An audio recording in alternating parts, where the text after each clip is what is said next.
वालेकुम जी, अस्सलाम वालेकुम पाकिस्तान जी। मैं अब्दुल रहमान जंजू आ जनाब गलोर राजगान टीवी तो एक नवी वीडियो की नहीं था जनाब तुसाने खिदमत जी हाज़र। सब तो पहले वीडियो शुरू करने तो पहले जेड़े हबाब साढ़े चैनल पर नवे वे उन्होंने गुजारिश ही साढ़े चैनल की सब्सक्राइब करी गिनो और वो जनाब आने उन्हें घंटी ने बटन की भी दबाई गिनो ताकि यार आने वाली वीडियो बासानी तो तक पहुँच सके। और जड़े पेज पर जड़े हबाब नवे वे वो साढ़े पठवार ने रंग पेज की फॉलो करी गिनो। अज नहीं वीडियो बड़ी स्पेशल वीडियो है और बड़ी देसी जी वीडियो जनाब अस बना लगे हैं। ग्राम में रहने अस तो अज असा दिल आ के अज सुबह की शामी दियाँ बकरियां नाल दिहाड़ा गुजारिया जनाब। ऐसी बकरी रखना सुन्नत भी है तो सारा मंजर तुसें देसी जा मोल दसा जनाब। वीडियो पसंद आई साढ़े वास्ते दुआ करसो तो जनाब चलो वीडियो शुरू करने अज।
वाह भरत वाह।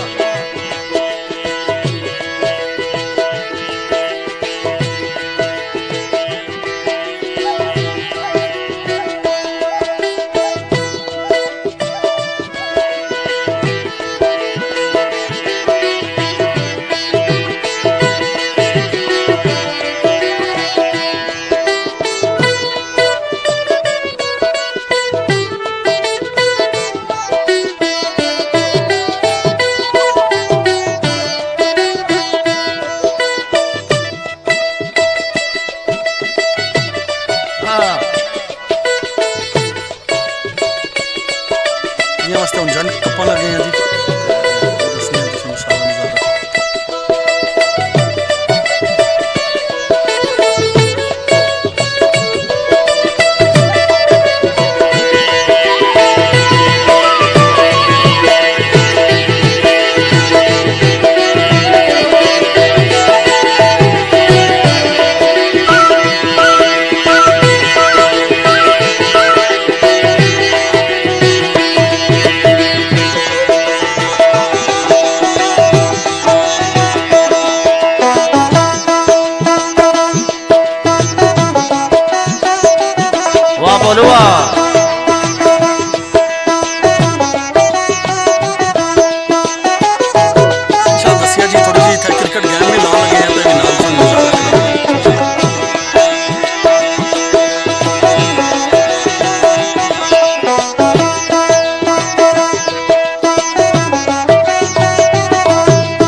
कर रहे हैं जी साड़ी वीडियो तुसें पसंद आई उसी जिंदगी वफा की दी एक नवी वीडियो नाल एक नवे प्रोग्राम नाल तुसां दी खिदमत च हाज़र हो अब्दुल रहमान जंजूआ के देसो इजाज़त असने रहो वसने रहो अल्लाह पाक तुसां की अपनी हिफ्ज़ो अमान ही रखा जी अल्लाह सोने वाला है।